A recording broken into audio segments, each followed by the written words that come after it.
Hello and welcome to my new YouTube channel. So I am a high six-figure Amazon seller. I have been selling on Amazon now for 2.5 years. And I am here to share what I have learned on Amazon. And I'm also very interested in sharing the life that I have created from Amazon. Meaning right now I am what you would call a full nomad. I'm living in Mexico and I'm currently getting ready to travel to Thailand next month. So I want to share my journey, but also help you guys grow your Amazon business, answer any questions, create walkthroughs of repricing, how to source.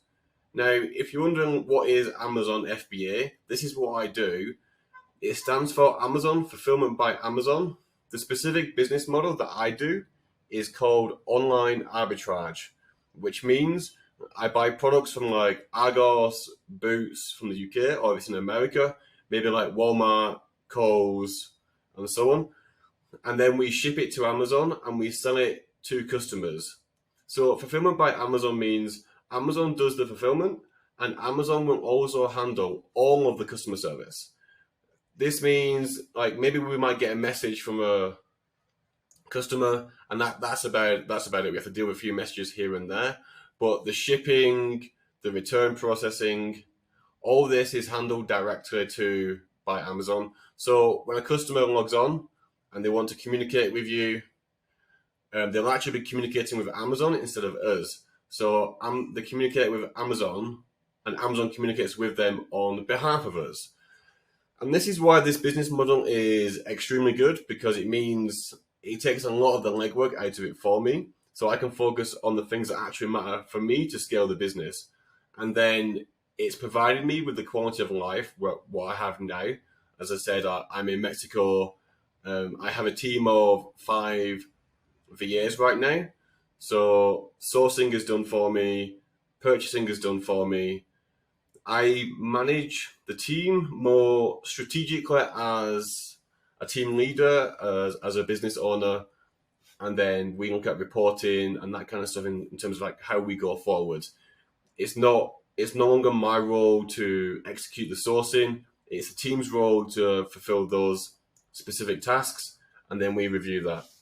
So just to give a bit of background in terms of my experience then, I've done £916,000 on Amazon so far, as we can see here with the ordered product sales. This is on the UK marketplace over about 1.5 years. So I started during the Corona times. I'm pretty sure like a lot of people here, a lot of people were bored at home, like looking for something to do. I definitely was. And one of the things I got into was Amazon, and I stuck at it, kept grinding away. And then I'd say about 1.5 years later, quit my full-time job. And then another year later, I fully left the UK to come and live in Mexico, which has been an absolutely amazing experience. I absolutely love it here. It's awesome. Anyhow, so just to like explain a little bit about the story of like my initial journey, because this looks fantastic and all right. It's like 916,000 in sales. It looks fantastic. That means I'm doing well, yes. But when I first started, that was absolutely not the case. When I first started, there wasn't much information online, on Twitter, on Facebook. So a lot of it was just a massive grind. And it included me going out to shops from like, I think it was 6 a.m. all the way until about 5, 6 p.m. in the evening. And there was never any guarantees that I'd ever come back with stock. So for me, it was a massive grind. I was living in central London in like I think it's called a borough called Angel. So I lived in Angel, and I was going around in the tube with like 2 huge bags, and I'll carry them bags full of products all the time, all the way home, prep them myself, ship it to Amazon. I would probably say it took me about 4 months to properly get started and to do over about £5,000 sales per month. So it was definitely not something that was quick. It took me time, and me sharing the knowledge that I've acquired over this period, I can definitely help shorten your time in terms of how long it takes you to scale up, how quick it takes you to source, and we can eliminate all the bad stuff that I did.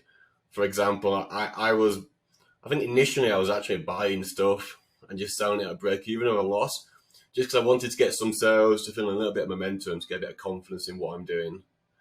So after about 4 months, I got into printers. I was thinking, so we're at peak COVID now, and we're in full lockdown. What do people really need? And everybody's working from home, and there was a massive, massive demand for printers. It was absolutely insane. So I started buying printers. I actually ended up funneling all my money into printers, and every time I sold it, it would double the profit because it was selling for like 100% plus ROI every single time. It was crazy. So I kept buying more and more, more and more, and I ended up at one point, getting 156 printers delivered to my small flat in London, shared with 3 other people. My entire room was like stacked up from the floor all the way to the bed, and all the way to the bed? No, all the way to the ceiling. What am I talking about? I meant to say all around the bed was also full of printers and like a little alleyway that I could walk through to sleep. It was absolutely crazy. It was fantastic times. But those were crazy working hours again. It was definitely not sustainable. But that part of the grind got me to where I am now. So I think there is a lesson in that. So as we begin to grow, there's always going to be opportunities, and how well you can take advantage of them is going to be directly correlated to how quick you can grow. Because the awareness of these is something that most people might not see, or it might be something that only you see. For example, you might have standard criteria of only buying 5 to 10 units per item, but if you see an opportunity where you could be buying like 100 or 200 units and you're getting like 60, 70, 50% ROI, something really high but sells quick, then your ability to take risk on that and it paying off will put you so far ahead of the curve because you're going to make so much more ROI, you get your money back so much quicker. And this is essentially what happened to myself with printers. I seen that I took a lot of risk. I was very heavily in credit card debt. Not financial advice. I definitely don't recommend people took. The amount of risk that I took back then, I was like over 10 grand in debt in credit in total, it was pretty bonkers. Actually, I called my mate and said, mate, if this goes wrong, I'm sleeping at yours because I can't afford to pay my rent. But I was confident in the calculated risk that I was taking, so I took that and it worked out extremely well. But again, that's definitely not for everybody to do that sort of thing. It depends on your own risk tolerance. Right, so after printers, I scaled up with some VAs, normal stuff, and then all the way through 2021, VAs, VA management. Part of the reason why I took on a lot of VAs, I went to 7 or 8 at one point, is because I wanted to learn how to manage people. So I'm getting ready to leave my job at this point, or I've just left my job. Took on 3 VAs at once, got an admin VA on the same month too, so it was actually 4 VAs. And I wanted to learn how to manage people because if I want to scale the business and grow, then at some point I want to decouple my time. Because if it's only me doing it all the time, then it's just nothing but a job. I've made a lot of money from printers, so it makes complete sense from the standpoint on the direction that I want to go. Because it's about I see it as a learning journey. It's like what do I want to learn next? What do I need to grow as a person? For me, that was managing people. That's super important. So I got a bunch of years, learned how to manage them, made a lot of mistakes. We'll go through the mistakes on a future video. That's absolutely cool. And then we get into Q4. So we start making lots of Q4 plans. Where are we going to source? How much money are we going to spend? Where do I need to look for credit cards or additional capital if that's needed? And then again, it's about growing the team so that the team can source for me and I just direct the team in a way where we meet our goals. Anyhow, so then zoom forwards all the way to around March. I think it was March or April, one of the two. I decided to jump ship from UK to America completely. The reason being is that, well, there's just more money in America. It's easier to scale. There's more money. Yes, it's more risk. So I'm doing it from the UK, but I was happy with that level of risk, and so far it's paid off extremely well. just to show you now how the USA is doing. So let me go to the month to date. We are doing about $80,000 turnover per month. And so that means within 4 months, we've gone from zero to $80,000 in turnover in per month in just like 4 or 5 months, which is, I think, is really good. We are aiming for 150K in November and 200K in December with an estimated 10% net margin.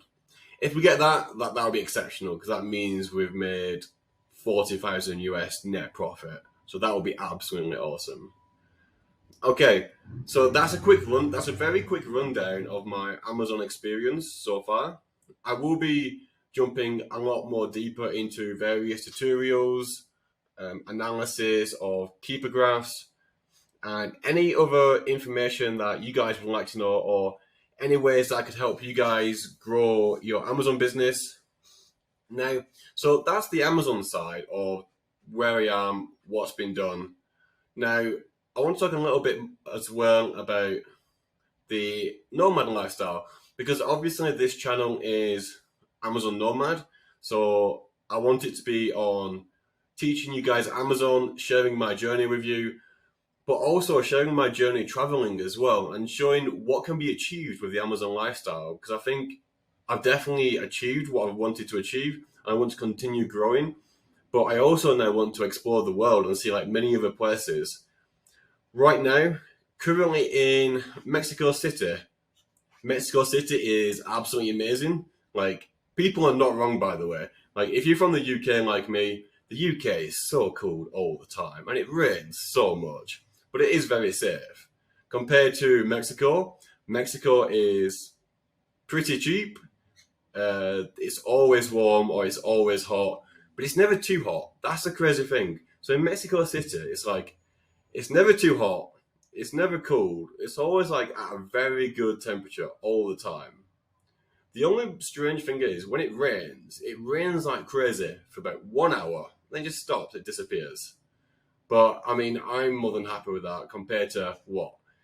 10 hours of continuous light rain in the UK with a grey sky. No, thank you. So, I think next month I'm planning to go to Thailand. Pretty excited for that. I want to go see some elephants, man. Like, Thailand is like on a completely different culture, completely across the world. Super excited. And another good thing about online arbitrage, right, is that we collect so many Amex points. Once you start scaling up, you have a crazy amount of Amex points. This means that, for example, it's 85,000 Amex points for a first class flight from Mexico City to the UK, and £240 in taxes. So we can fly first class for very cheap just by using our Amex card for purchases. So I love that too. The experiences that it gives you is just absolutely exceptional. So yeah, so this is the summary of my story so far. If you have any questions or if you have anything to note, drop a comment down below. Is that how it goes? Down? Yeah, in the comments box. And then I'll pick up on that. We'll see what we can do. And we'll create some content or videos, like doing any sort of walkthroughs, tutorials. So yeah, thank you for listening. And please subscribe and like the video. Awesome. Thank you. Bye-bye.